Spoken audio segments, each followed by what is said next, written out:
Welcome to Brevard News, your trusted news source for real news in Brevard County. My name is Kevin Jeffrey, your moderator, and I'm joined by Katie Delaney, who is running for County Commission Seat 1, Dwight Siegler, who is also running for the same seat. Rock, paper, scissors is what they're going to do to decide that seat. Also, we have Kate Perez, who is joining us, who is a trusted name in Titusville. Welcome, you guys. We Thank want you. to always talk about what's going on in Brevard County, and there's so many things to talk about always. Hopefully, we'll get to the day that this show will be irrelevant, and we're looking forward to that day. But as of now, we've got things going on with the county. Katie, tell us about what's going on. The cameras were turned off at the county commission, and again, the response of the public really affected what went on there, right? For sure. So basically, the cameras were turned off during public comment, and all the public saw at home was uh, a blank screen. And because of the public being so outraged by this, um, they turned the cameras back on.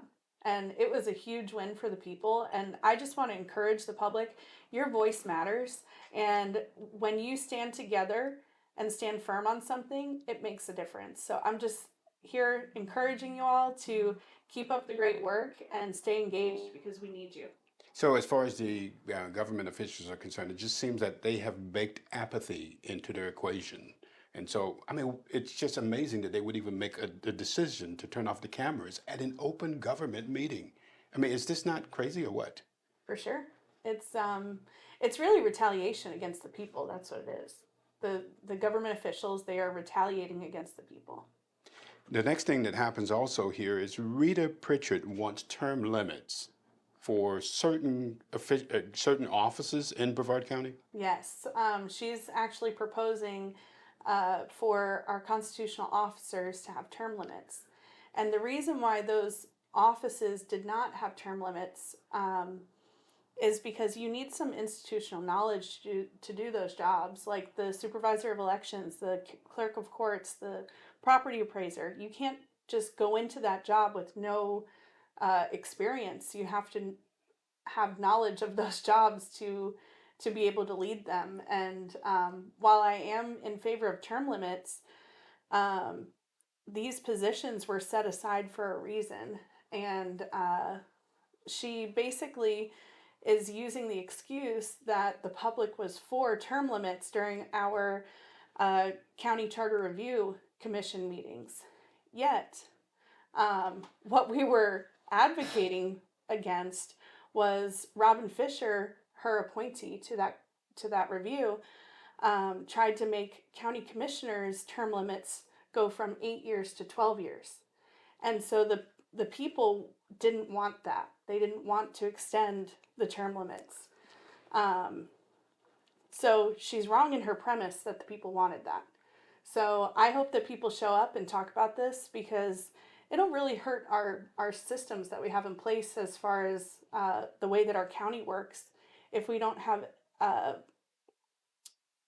experienced people leading those constitutional offices. So what do you think about this, Dwight? Now, I know that on a national level, term limits probably is a good thing, right? Mhm. Because you can have inequity nationally, right? Where you have one group who continues to elect people and you can't do anything about it. But on a local level, we do have it already for the county commissions, Right. right? Seats. What do you think about term limits? Well, I was surprised when they went to term limits for the county commission.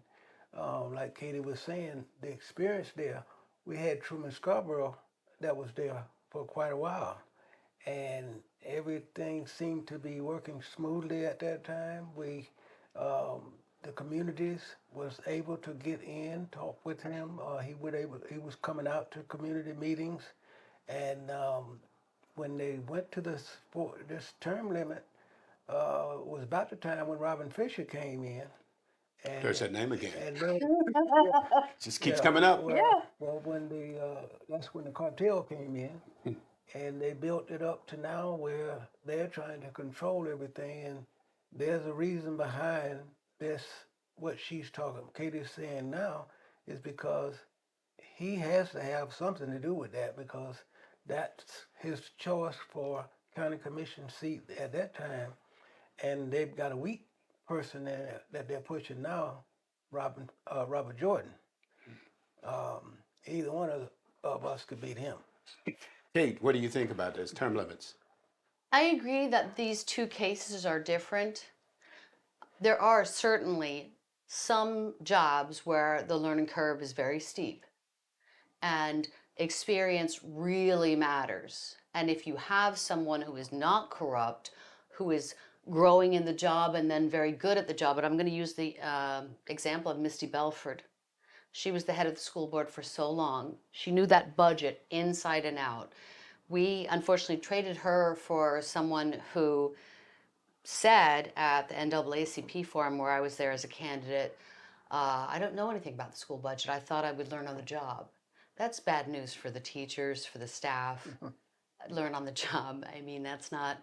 So I think, yes, there is a difference between people who are county commissioners or city council because they are fed all this information. All they got to do is read it, and they can still ask questions from the staff to try and understand what it means. But certain jobs, you're more on your own, so experience is very important. So the experiences, but the problem is that if you get someone who is corrupt Oh, that's in office, yeah. sometimes, like when I look at our county commission term limits that are here in place right now, thank God. Oh, yes. Thank God. I agree. But It I would be think worse. politicians than the people she's talking about who are more like public servants than politicians. That makes sense. Okay, now the next thing is the horseshoe crab. Now you were involved this week in helping to clean up that area. Tell me about it and what's going on with the horseshoe crab. So there's a particular section of beach just north of the Max Bureau Bridge in Titusville that the horseshoe crabs like to come to, and they nest there. Um, and Unfortunately, because of nutrients in the river, there was a lot of algae that grew, and there was probably about 10 foot, if not more, into the river of just thick, super thick, braided together algae.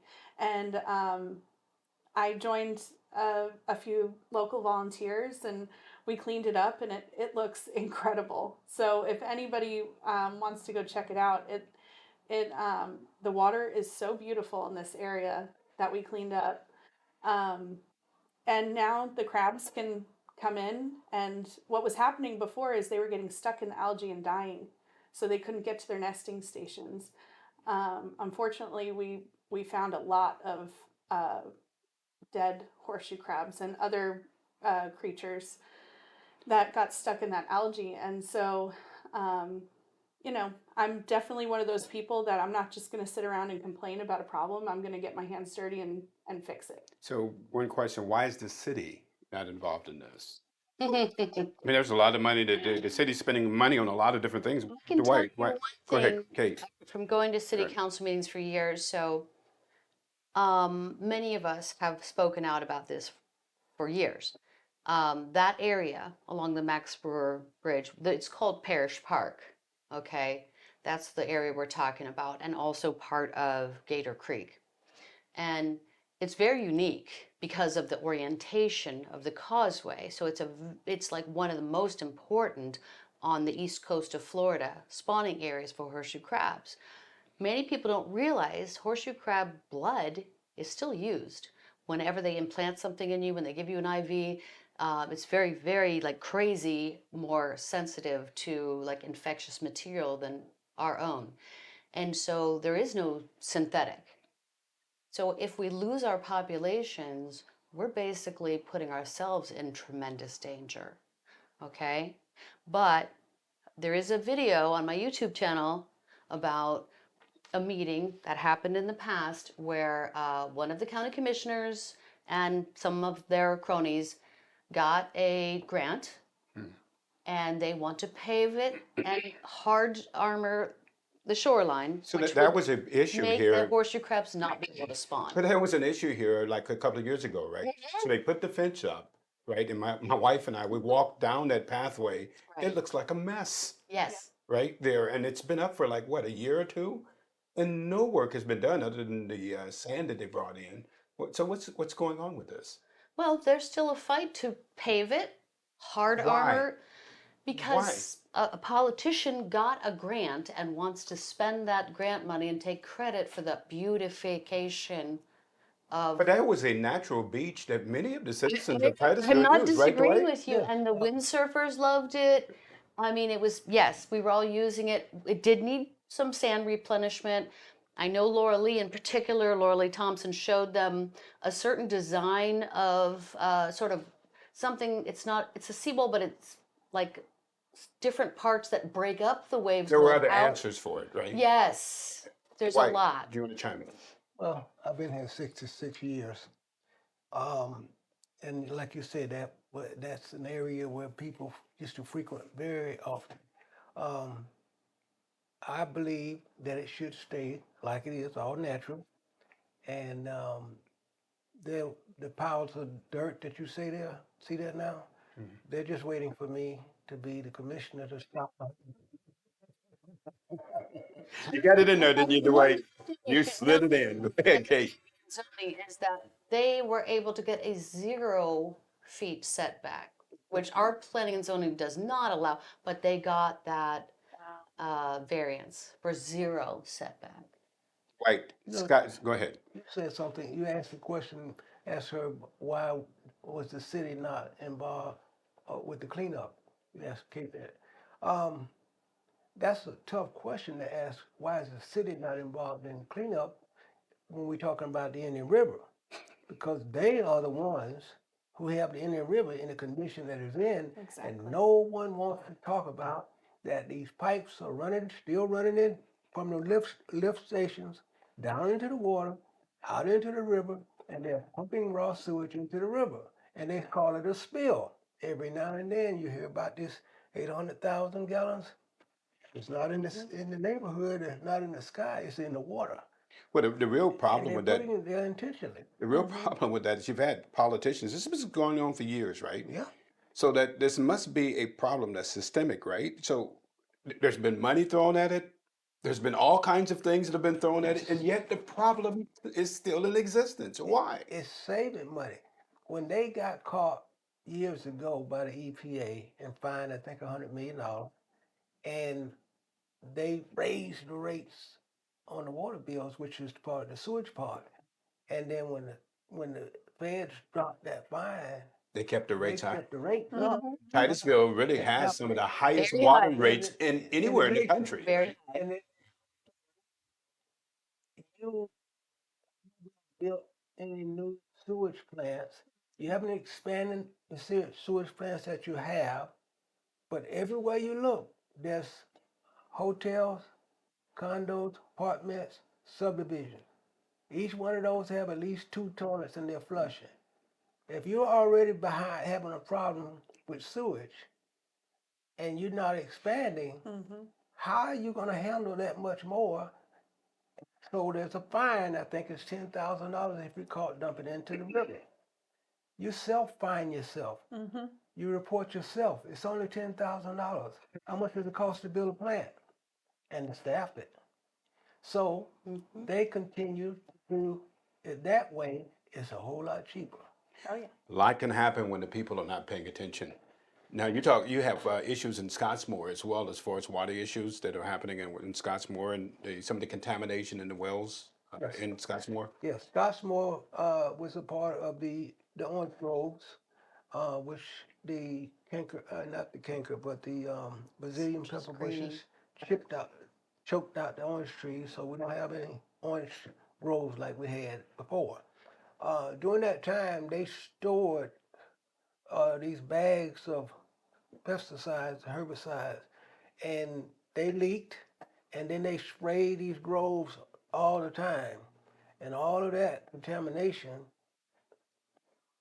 washes down into the water, into the aquifer.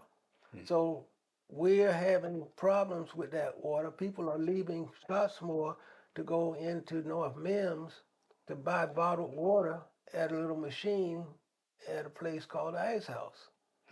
And so I said, say, why are you? That water is connected to the regular system. And he said, yeah, we don't have that type of water in Scottsmore. We only got wells. So they come all the way up and they fill up these gallon jugs. And so the water line, the county water line only goes to the fire station. So those lines need to extend north and then east and west to those communities like Hog Valley and Arancha, so that those people could have access to public drinking water just like everybody else in the county. So I tell them it's like taxation without representation. You're paying the same millage rate that everybody else is paying, but you're not getting any of the services. Well, a lot of that is going on in Brevard County. It seemed like a lot of the services are stretching more All south. south. Would that be accurate to Oh say? yeah. Oh yeah. Than they are north Oh, anymore? yes. And you go up to Yeah. Scottsmore, Vieira. Vieira, Palm Bay, Yeah. right? And those areas are getting all of the money. Now, Kate, you came down from Boston. Tell me what you saw when you first arrived here Well, from Boston. I was born in Boston. My Okay. father, my parents are from Boston, but my father was military, career military. So we came here from Maryland, okay? Just to, not to correct you, but we Okay. came here from Western Maryland where we had a farm. And yes, Yeah, I'm trying to attach you we to had a Boston. perfect, okay, I'm just messing with you. no, we had a, we were very fortunate in that we bought a very old farmhouse and we had a farm, working family farm with our kids that was successful. But because it was the oldest property around that area, we had a well that was just outstanding, fantastic, very deep, lots of gallon flow. My children, when they were little, used to think it was funny to go down by the spring, the natural spring, and like stick their fists in the mud and pull it out, and water would come up. You Wow. know? Yeah. So we were very fortunate, very clean water, lots of fish, and I don't know, crayfish and things in our streams. Then we moved to Scottsmore, and it was just the water table is very high. It's full of iron, it's full of sulfur, smells very strong. It won't clean your clothes if you don't filter it with a lot of filtering. And because it has so many chemicals, not these are natural chemicals, but they just poke holes in the lines all the time of the well. And they also eat the rubber grommets. Hmm. So it is a struggle to keep having decent water in Scottsmore if you don't have like city water. So, what do you see as the main problem in, say, Titusville? Because you've been around a little bit, and in Brevard County. But let's look at Titusville. What is the problem? Why do we not have these things taken care of? The people are paying taxes. Oh yeah, You go down to Vieira, and boy, they have all the bells and whistles, yes they do. right? Why is this not happening in the north I end of think the it's county? just greed and corruption. So, you have, as you know, my husband and I and a small group of friends speak up Titusville right to clean water. We spent almost a year getting petitions signed. We got more than 4,000 Titusville voters to sign these petitions saying they wanted this amendment that we have the right to clean water because our water is not clean. Not our lagoon, not our drinking water. Okay? So it passed by more than 82% of the vote, and the city council unanimously voted to turn around and sue us rather than certify the results of their own election. They have now been told by two different judges, you have no case. Your case has no merit. The things you're claiming, it's illegal, it's unconstitutional, it's confusing. The voters were too dumb to know what they were voting for. Both judges have said to them, that's horse manure. None of that's true. It's very easy to understand. So what I'm saying is about corruption. Imagine these people thinking that they're comfortable, they're arrogant enough to go against 82% That takes a lot of hubris. of their own. But yet you hardly ever get 82% for anything. I'm sorry Right. about that. I dropped that, and I beg your pardon. But anyway, yeah, they feel that like they have crowns on their heads. You agree with that, Dwight? Well, what I want to say about this is that she said the city council voted to fight the decision. Let's just start calling them people out. Robert Jordan made the motion to get a vote to hire an attorney to fight it. That's the same guy So now what wants was to the run. reasoning? Did anybody offer reasoning as to why? They have been, well, Jolyn Nelson, who is a member Nelson, she is a retired lawyer. So she was trying to spin it over and over. Well, the wording is too confusing. The voters won't understand it. They'll accidentally vote for clean water when they, in fact, want dirty water. That's pretty condescending, isn't it? Extremely, and also Like just people- hilarious. Exactly. And then also, she kept trying to say to people it's unconstitutional and it's illegal because Wakaiva's measure was struck down by the governor. But Wakaiva's measure in Orange County, right to clean water, they gave the water itself the right to be clean. We did not do that. We knew that that was a mistake. So, but what I want you to focus on too is that the city spent $150,000 of our tax money, okay, on this outside lawyer Suing you. to sue its own citizens. So we are correct. in effect paying their lawyer and our lawyer. Yep. Well, and it's not just you. So it's like what Martin Luther King says, that injustice anywhere is a threat to justice everywhere. So people may not care that they're suing you, but you may be next.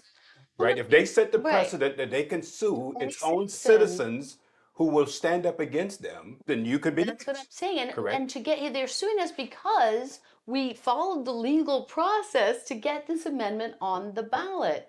Two judges have said to them, to the city and their lawyer, you are in violation of the law, not them. You are, because you had a legal duty to certify your election results immediately, and it's been more than a year. And what could we have had with for that $150,000 of our tax money? Playgrounds, sidewalks, maybe some sewage improvement. What could we have had? Well, we're going to get somebody on that really shows the wasteful spending that the city does, and this is an example of it.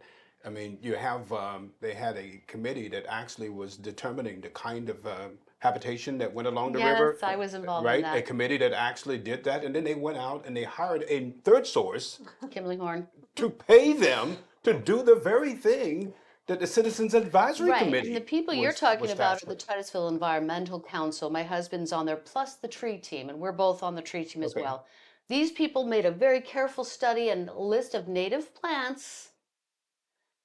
And, they spent a lot of time on this. And then the city went and hired their usual kind of contractor who was like, yeah, they don't want to follow those rules. Which is really interesting because Kimberly Horn is also the people that the county hired to deal with the issues for the water in Mims and Scottsmore and Barefoot Bay. Yeah, they're frequent flyers on the no bid contract airplane. Okay, we have to go. Sounds like a clown show, but it continues. Part 2, 3, 4, wherever we're at next week. The government is run by the people. This is a government for the people and by the people. If you are not involved, your government officials have baked into the equation your apathy. Get involved or you'll get the government that you deserve. Yes. That's it for this week. Thanks to our guests for joining us, Kate, and for Dwight, and for Katie. Thanks for joining us, and we'll see you again next week on Brevard News. Thank Have a you. wonderful week. Thank you. Thank you.